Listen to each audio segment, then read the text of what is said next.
at Torrey Island Campground, you can not only park your RV and do some camping, you can also do some airboating. And I'm here with Captain Mike of Eagle Nest Airboat Tours. Now, Mike, I'm a city boy, as you can probably tell. And you got to explain to me what we're going to be doing here on the water. What am I getting myself into here? Well, we're going for an airboat ride, and what we actually do is a nature tour. We stop the boats a lot of times to look at the birds and the flowers and whatever wildlife we see. My background's in biology, so I'm very interested in that, and it's definitely more than a ride. Can we do it? Sure, let's go. do it. Awesome.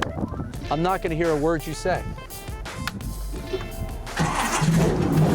Oh, all right. I feel like there should be a seatbelt.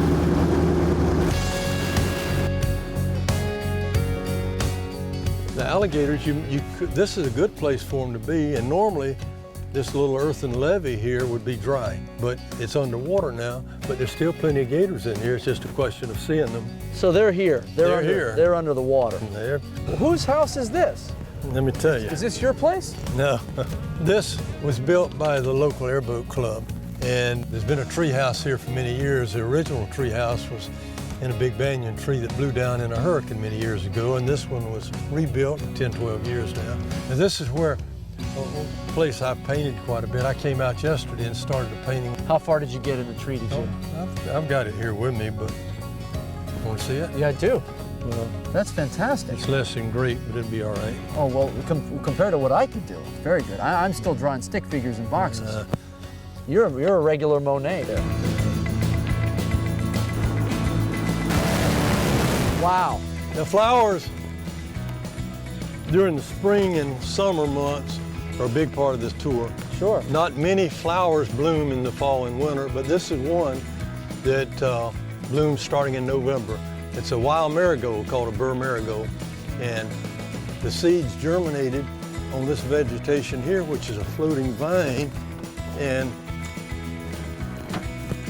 you see it too is not rooted in the soil, and those flowers are just growing in this plant mass. I'm told in Asia, this plant is revered for many health benefits. Asian people make an infusion out of it and drink the tea, and it supposedly... Why don't we start that business? What are we doing? Also, you can go to GNC, I think, and buy that in capsule powdered form. I think we gotta, this is what you're gonna do after you retire from airboating. We're gonna pick all these plants and we're gonna make some tea out of them. I'll spend my time on my painting then. All right, well, you can paint them first, and then I'll pick them and I'll make some infusion. What do you do with this? You said it's no good for anything. It's no good, but Unless you're a manatee. Well, I'm not. Well, as you can tell, I'm not a manatee. So there's no purpose for it. Well, I mean, it's just here. It's just here. And it grows so rapidly, it can choke out your waterways. Wow.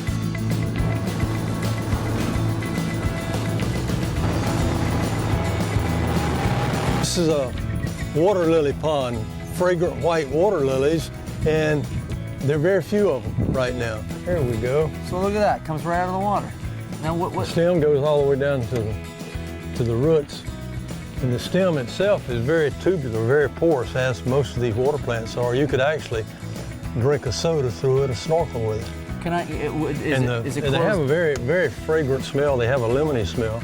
But this is what they do in the afternoon. Gotcha. So I could literally breathe out of this. Yeah, for sure. Can I pull it? For sure. Oh yeah, look at that. It's all right if I take a seat Sure. here, right? All right. Great. Souvenir from my airboat ride.